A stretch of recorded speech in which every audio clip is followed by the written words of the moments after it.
रूस यूक्रेन युद्ध को 3 साल से ज्यादा का वक्त बीत चुका है। ये युद्ध अब सिर्फ दो देशों की लड़ाई नहीं रहा है, बल्कि पूरी दुनिया की राजनीति, अर्थव्यवस्था और कूटनीति को प्रभावित कर रहा है। इसी बीच भारत का नाम एक बार फिर अंतर्राष्ट्रीय मंच पर चर्चा में है। वजह है यूक्रेन के राष्ट्रपति ज़ेलेंस्की का संभावित भारत दौरा। भारत में यूक्रेन के राजदूत एलेक्सांडर पोलिशचुक ने संकेत दिए हैं कि अगर ज़ेलेंस्की भारत आते हैं तो वो न सिर्फ भारत बल्कि पूरी दुनिया के सामने ये साफ कर पाएंगे कि रूस के साथ चल रहे युद्ध में यूक्रेन का असली रुख क्या है। उनका मानना है कि भारत जैसे बड़े और प्रभावशाली देश में आकर यूक्रेन अपनी बात कहीं ज्यादा मजबूती से रख सकता है। जी हाँ, यूक्रेन राजदूत ने मौजूदा भू राजनीतिक हालात में भारत की भूमिका की खुलकर तारीफ की है। उन्होंने कहा कि भारत आज एक उभरती हुई वैश्विक शक्ति है और ऐसे समय में पूरी तरह तटस्थ रहना किसी भी देश के लिए आसान नहीं होता, लेकिन भारत ने अब तक संतुलित बनाकर चलने की कोशिश की है। राजदूत का कहना है कि भारत को सिर्फ वैश्विक ट्रेडर्स का पालन करने तक सीमित नहीं रहना चाहिए, बल्कि उसे वैश्विक राजनीतिक एजेंडा तय करने में भी बड़ी भूमिका निभानी चाहिए। उनके मुताबिक भारत ने इतिहास में कई बार ये साबित किया है कि ये दुनिया को शांति की दिशा दिखाने की क्षमता रखता है, और आज जब दुनिया युद्ध और टकराव से जूझ रही है तब यूक्रेन को भारत जैसे देश की सबसे ज्यादा जरूरत है। इस पूरे बयान के पीछे एक साफ कूटनीतिक संदेश छिपा हुआ है। यूक्रेन चाहता है कि भारत केवल एक न्यूट्रल ऑब्जर्वर बनकर ना रहे, बल्कि रूस और यूक्रेन के बीच शांति वार्ता को आगे बढ़ाने में सक्रिय भूमिका निभाए। यूक्रेन को उम्मीद है कि भारत अपनी अंतर्राष्ट्रीय साख और रूस के साथ पुराने रिश्तों का इस्तेमाल करके युद्ध को रोकने की दिशा में ठोस पहल कर सकता है। यही वजह है कि ज़ेलेंस्की के भारत दौरे को यूक्रेन बेहद अहम मान रहा है, क्योंकि इससे सीधे तौर पर भारत की जनता और नेतृत्व के सामने यूक्रेन का पक्ष रखा जा सकेगा। रूसी राष्ट्रपति व्लादिमीर पुतिन के दिसंबर 2025 के भारत दौरे को लेकर यूक्रेन ने नाराजगी भी जताई है।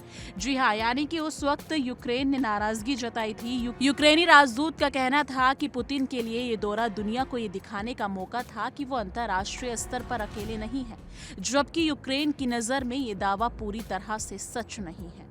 उन्होंने ये भी कहा कि रूस भारत के साथ अपने रिश्तों में कई अहम जिम्मेदारियों को पूरा नहीं कर रहा है, जिसका असर भारत रूस संबंधों पर भी पड़ रहा है।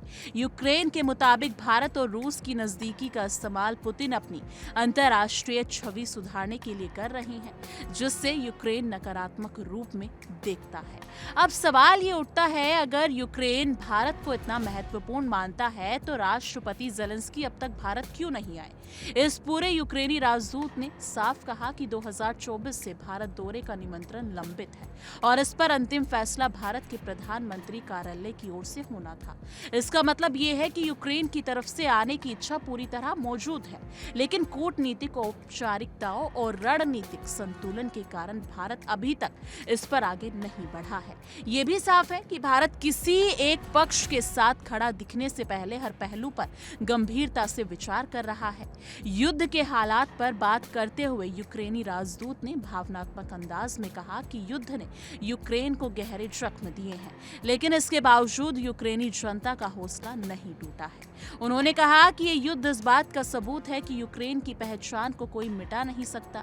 यूक्रेन कभी हार नहीं मानेगा, चाहे हालात कितने भी मुश्किल में क्यों ना हो। उनके अनुसार जब ये युद्ध खत्म होगा और अगर यूक्रेन जीतता है तो ये दुनिया के लिए एक बड़ा संदेश होगा कि साहस, बलिदान और एकजुटता से किसी भी आक्रमण का सामना किया जा सकता है।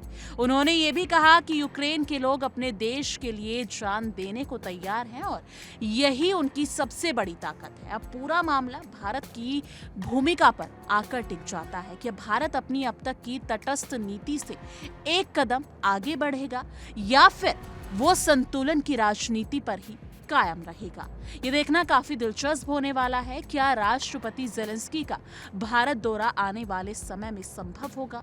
और अगर ऐसा होता है तो क्या भारत रूस यूक्रेन युद्ध में शांति की दिशा तय करने में निर्णायक भूमिका निभा पाएगा? आज भारत सिर्फ एक देश नहीं बल्कि एक ऐसी वैश्विक शक्ति बन चुका है जिसे पूरी दुनिया को उम्मीदें हैं। आने वाले समय में भारत क्या फैसला करता है, ये ना सिर्फ रूस और यूक्रेन के लिए बल्कि पूरी दुनिया के लिए बेहद अहम साबित माना जा सकता है और हो भी सकता है। लेकिन यहाँ पर देखने वाली बात होगी कि ज़ेलेंस्की भारत आएंगे या फिर नहीं, और अगर भारत आते हैं तो उनके भारत आने के बाद रशिया यूक्रेन युद्ध किस कदम में आगे बढ़ता है, पूर्ण विराम लगेगा या फिर ये जंग ऐसे ही चलती रहेगी। लेकिन इस मुद्दे को लेकर आपकी क्या राय है, कमेंट सेक्शन में अपनी राय जरूर साझा कीजिएगा।